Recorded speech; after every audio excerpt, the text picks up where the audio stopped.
Yeah, I'm thinking I'm back. John Wick 4 has generally been received with a lot of praise, and it's well earned. This is a series that, while not perfect from a narrative perspective, delivers all the high-octane action that fans of this genre could possibly want. The first John Wick was relatively grounded, and it was a straightforward revenge story. The next two movies establish more world-building and lore, and the action gets even crazier. Baba Yaga himself also endures more bullets, cuts, and hits, to the point where he almost seems invincible. While not as emotionally satisfying or grounded as the first movie, 2 and 3 are still very entertaining. The fourth movie cranks everything up to 11. The action set pieces are massive and creative, the cinematography is incredible, and every character has their own unique style of fighting. No two fight scenes are the same, and this movie keeps its foot on the gas for the entire runtime. In John Wick 4, we get a film that delivers everything an action junkie could possibly want. If you like the first 3 movies, this one is absolutely a must-see. This is going to be a spoiler video because the movie has so many things to talk about that I don't feel like I can deeply discuss it without going into spoilers. Now, before I shower John Wick 4 with praise, I do want to point out a couple of issues I had with it. The beginning has John Wick killing the Elder, a position above the high table that was established in movie 3 as being sacred and important. I thought this seemed a little too easy. You'd think someone as important as the Elder would have better security. With how daunting some of Wick's other tasks had been, killing the Elder seemed like a breeze relatively. I also didn't think it had much purpose. Narratively, it's supposed to kick off the story by pissing off the High Table, but the High Table already wanted John Wick dead ever since he killed Santino in the second movie, so killing the Elder here almost seemed pointless. It's also pretty vague how the High Table works exactly. I do understand its basic function, and movies 2 and 3 expand on their role in the world of assassins. The series introduces the idea of 12 international leaders, and the Osaka scenes in Act 1 seem to tease the idea of revolution and war against the High Table, but this never really comes to fruition. We never actually get to see the 12 leaders, and while part of the fun does come with the mystery, this is something I think could have been expanded on a little bit more. The Marquis is said to have the power of the High Table at his disposal, but it's not very clear where exactly he ranks in the hierarchy. Those are just some narrative issues I had, but this series has never been about having a deep or tightly written narrative. It has just enough story to justify the incredible action sequences, and it's enough to keep the audience engaged. John Wick 4 is very long, but it does well at keeping the audience's attention and dividing itself into 3 definitive acts: Osaka, Berlin, and Paris. Let's start at the beginning, where we're introduced to Marquis, played by Bill Skarsgard. You might also recognize him as Pennywise the Dancing Clown. Yeah, he's definitely got a unique look and style. He pulls off a pretty good French accent and does well at instantly making you hate him by killing the most lovable character in the series, the concierge. There was an audible gasp in my theater when Marquis shot the concierge, and the scene was especially tough to watch given the real-life death of actor Lance Reddick. The movie does a great job at honoring the character, and in doing so, honoring Reddick at the same time. Not just a concierge, but a friend. John Wick finds refuge in Osaka, where the Continental manager is willing to help him out. The sets that we get in Osaka are beautiful, and it has my favorite fight scenes in the movie. What I love in particular about John Wick 4 is that every major setting and fight scene is unique, and tries to do something different.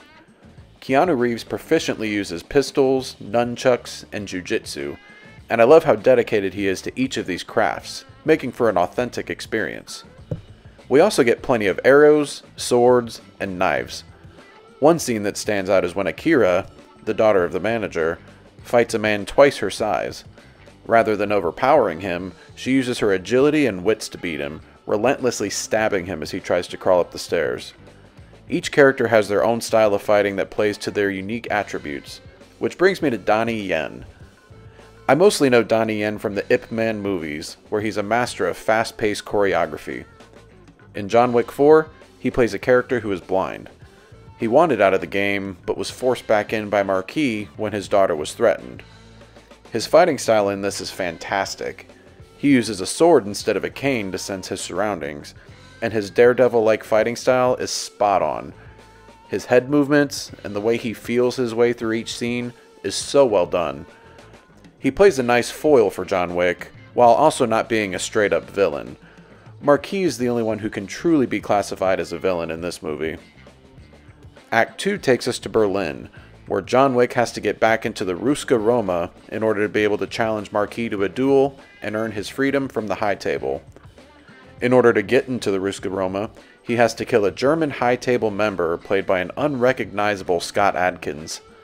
Every side character in this movie is memorable in their own way, and Adkins is no exception. He's got the over-the-top look and accent, and reminds me a lot of the Penguin. Adkins' character, in the fight scene at the rave, is full of absurdity, but in a way that's fun and entertaining. It was this part of the movie where I realized that John Wick 4 watches a lot like a comic book movie, but in a good way. It's honestly better at being a comic book movie than, well, actual comic book movies these days. Act 3 brings John Wick to Paris, where the final duel will take place. The majority of this act is simply trying to get to the duel, as Marquis throws everything he can at Wick to prevent him from getting to his destination. One standout scene takes place on a roundabout, where Wick and several assassins are dodging cars in the middle of a shootout. In many action movies, sequences involving cars and car chases are too heavily edited and hard to follow, but this one has great tracking shots and creative moments, like John Wick doing donuts around a group of assassins as he shoots them.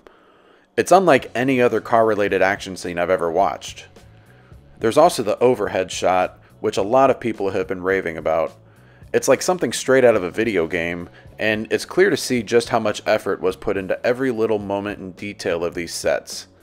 This is another great example of the filmmakers making every action scene as different and unique as possible. The only thing missing from this franchise is a full-on first-person action sequence. I'd be all about that.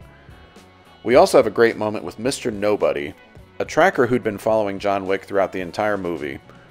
He's a Mike Ehrmantraut kind of character who is mostly neutral, emotionless, and motivated solely by money. He has a dog who helps him track and fight. Wick has a chance to kill him at one point, but chooses to save the dog's life instead, causing the tracker to rethink his desire to kill Wick. I do like Wick's decision to save the dog, and I thought it was a nice callback to the first movie. The last major set piece before the final duel is the stairs. And man, this scene makes you feel just as exhausted as John Wick probably did. He climbs and kills his way past hundreds of stairs, only to fall all the way to the bottom.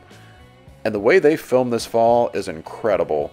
You really feel the impact of every stair, and I'm not kidding when I tell you it probably lasts a good 30 seconds. We get a nice turn of events when Donnie Yen shows up to help John Wick back up the stairs. The tracker also lurks, sniping assassins to clear the way for them. The two characters who'd been trying to kill John Wick the whole movie are now the ones helping him. And then we get to the final duel, which does not disappoint. The entire setting outside the church at sunrise is an incredible spectacle, and the tension is high when Marquis forces Donnie Yen to participate in the duel for him. It's a Western-style shootout, and what makes it tough is that you don't want either of these characters to die. When it seems like Wick is done, Marquis arrogantly wants to finish him off, not realizing that Wick never fired his last shot. John Wick shoots Marquis in the head, and that moment sent a round of cheers all throughout my theater. The movie does end in surprising fashion, suggesting that John Wick succumbed to his bullet wounds and died. It was unexpected because this seems like a franchise that could keep going for a while. We don't see a dead body, however, and it's very possible that Winston and the Bowery King found a way to fake his death. John Wick 4 could be a definitive end to the series, but if they really wanted to, they could find a way to make a fifth movie and explain how the Bowery King and Winston faked his death. I will say that the impact of his death was a bit cheapened by the fact that John Wick survives so much worse throughout this series. He falls from great heights, gets shot and stabbed several times, falls down hundreds of stairs, but the fact that he died by a bullet wound was a little bit anticlimactic, and it felt like he only really died because the script made it so. That being said, we'll just have to wait and see if they decide to do a fifth movie. All in all, I thought this movie was fantastic. Every action scene is choreographed with meticulous care and memorable style. The sets are vast, the cinematography is next level, and every side character is memorable and unique. It's an action junkie's dream, and if this is the last John Wick movie, then it really went out with a bang. What are your thoughts on John Wick 4? Is this it for the series, or would you want to see another one? Let me know in the comments. Please like and subscribe if you enjoy my content. Thanks for watching, and I hope you all have a good one.